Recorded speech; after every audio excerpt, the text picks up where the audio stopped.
నమస్తే, welcome to our channel. నేను సౌజన్య.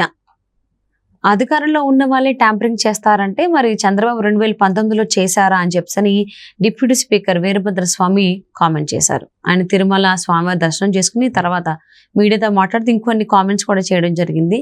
ఇక్కడ టీడీపీ కూడా ఈవీఎంల ట్యాంపరింగ్ కి పాల్పడిందని కూడా ఆయన అంటూ ఉన్నారు. మరి ఈ అంశానికి సంబంధించి వారి విశేషాన్ని మనతో పంచుకోవడానికి ఈ రోజు మనతో పాటు ఉన్నారు senior political analyst Kilari Nagarjuna గారు ఉన్నారు. వారితో మాట్లాడదాం. నమస్తే అండి. వైసీపీ వాళ్ళే ఈవీఎంల ట్యాంపరింగ్ కి పాల్పడ్డారు అని చెప్పేసి టీడీపీ అంటోంది. సో అదే ఎందుకు జరగాలి? టీడీపీ కూడా ఈవీఎంల ట్యాంపరింగ్ కి పాల్పడి ఉండొచ్చు కదా, ఎందుకు అలా జరిగి ఉండకూడదు అని చెప్పేసి కామెంట్ చేస్తున్నారు కోలగట్ల వీరభద్ర స్వామి డిప్యూటీ స్పీకర్. అంటే ఈ ఈవీఎం ట్యాంపరింగ్ అనేది అంత ఈజీనా? ఎవరంటే వాళ్ళు చేయొచ్చు, అధికారంలో ఉన్న వాళ్ళే చేస్తారని చెప్పి టీడీపీ వాళ్ళు అంటున్నారు. సో ఏంటిది అంటే గతంలో మనకి ఈ బ్యాలెట్ పేపర్స్ ఉండేవి, దాంతో ఎలక్షన్ జరిగేది. కానీ ఎప్పుడైతే ఈవీఎంలు వచ్చినాయో, ఈవీఎంలు వచ్చిన దగ్గర నుంచి ఈ చర్చ నడుస్తుంది. ఏమని? గెలిచిన వాడేమో అంతా న్యాయబద్ధంగా జరిగిందంటారు, ఓడిపోయిన వాళ్ళేమో ఈవీఎం ట్యాంపరింగ్ జరిగిందంటారు, లేకపోతే రిగ్గింగ్ చేశారు అని అంటారు. 2019లో చంద్రబాబు నాయుడు గారు ఇదే ఆరోపణ చేశారు. అంటే చంద్రబాబు నాయుడు గారు చేయలేదు స్వయంగా. చాలామంది వైఎస్ఆర్సీపీ గెలవటానికి కారణం ఏంటి, 151 సీట్లు వస్తాయని వాళ్ళు కూడా అనుకోలేదు. ఏదో బొటాబొట్టి మెజారిటీతో బయటపడతాం అనుకున్నారు. కానీ ఏ 100 సీట్లతోటో అసలు 151 వస్తాయని ప్రశాంత్ కిషోరే ఊహించలేదు, జగన్మోహన్ రెడ్డి గారే ఊహించలేదు. ఎలా వచ్చినాయి? కాబట్టి బీజేపీ వైఎస్ఆర్సీపీ రెండు కూడా కలిసిపోయి ఈవీఎంలను ట్యాంపర్ చేశారనేటువంటిది వాళ్ళు మాట్లాడతారు. సరే, ముందు దీన్ని మాట్లాడబోయే ముందు దాంట్లో నిజం ఎంత ఉందో మనం ఆలోచిద్దాం. ఇది తెలుగుదేశం 2019లో చేసినటువంటి ఆరోపణలు. తెలుగుదేశానికి వైఎస్ఆర్సీపీకి 2019లో వచ్చినటువంటి డిఫరెన్స్ ఓట్ల శాతం, వీళ్ళకి సుమారుగా 40% వస్తే వైఎస్ఆర్సీపీకి 50% వచ్చింది. అంటే గ్యాప్ ఎంతమ్మా? 10%. 2014 కనుక తీసుకుంటే 2014లో తెలుగుదేశానికి వైఎస్ఆర్సీపీకి గ్యాప్ కేవలం 1.5%. కానీ 2014లో చంద్రబాబు నాయుడు గారితో ఎవరెవరు ఉన్నారు?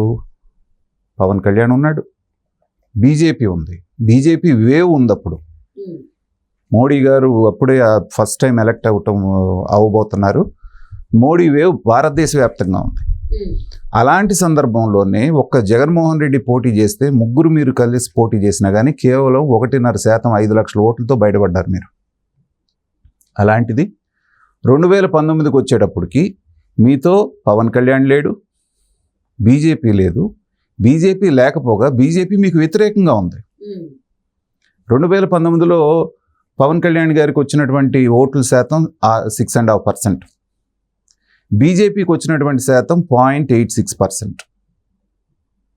అయినా బీజేపీ వాళ్ళు కూడా ఆ సంవత్సరం ఏం చేశారంటే, మాకైపోయినా పర్వాలేదు వైఎస్ఆర్సీపీకి ఏంటి, చంద్రబాబు నాయుడు ఓడించాలని వీళ్ళ ఓట్లు కూడా అటు చాలా వరకు పడ్డాయి. కనీసం అంటే 2% ఓట్లు బీజేపీకి ఉండేవి.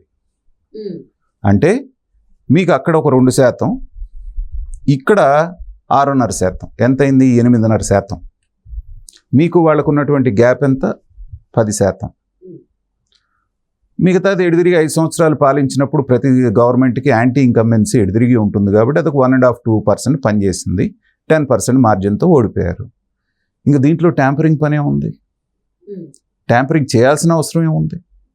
10% ఓట్లు అనేటప్పటికి ఏంటంటే గ్యాప్ అది విపరీతమైనటువంటి సీట్ల రూపంలో కన్వర్ట్ అయింది. కాబట్టి 151 సీట్లు వచ్చినాయి. ఆ రోజున వాళ్ళు ఆ పాట పాడారు, వీళ్ళు కాదన్నారు. ఇప్పుడు 5 సంవత్సరాలు తిరిగేటప్పటికి ఏంటంటే సీన్ రివర్స్ అయింది.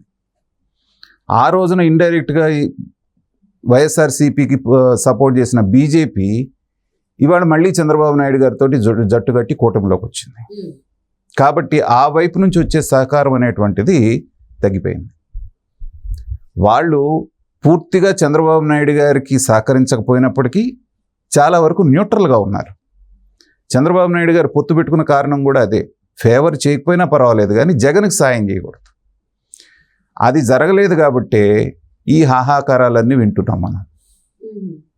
ఎందుకంటే ఎటువైపు నుంచి వాళ్ళకి సహకారం అందలేదు.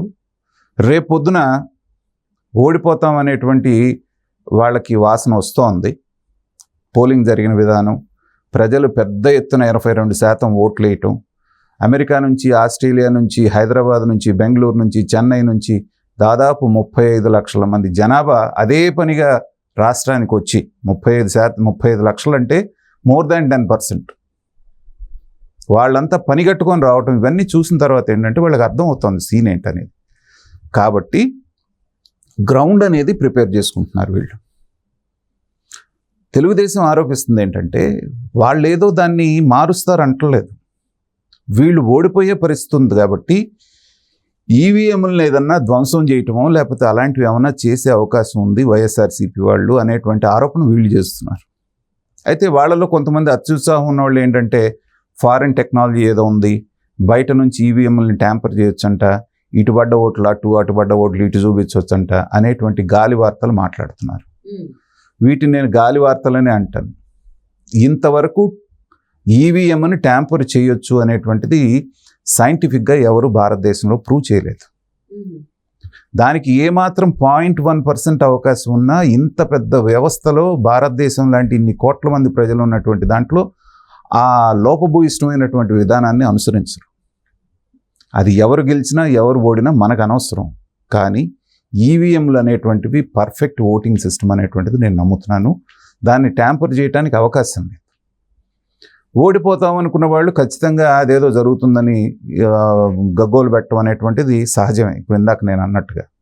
కాబట్టి అధికార పక్షం ఏదైతే ఉందో గత ఎన్నికలైన దగ్గర నుంచి కూడా ఎవరు బయటకు వచ్చినా, అంబటి రాంబాబు గారు వచ్చినా, అనిల్ కుమార్ యాదవ్ వచ్చినా, తర్వాత జోగి రమేష్ వచ్చినా, సజ్జల రామకృష్ణారెడ్డి వచ్చినా, ఎవరు వచ్చినా కూడా వాళ్ళు ఏదో ప్రతిపక్షంలో ఉన్నట్టుగా గగ్గోలు పెడుతున్నారు.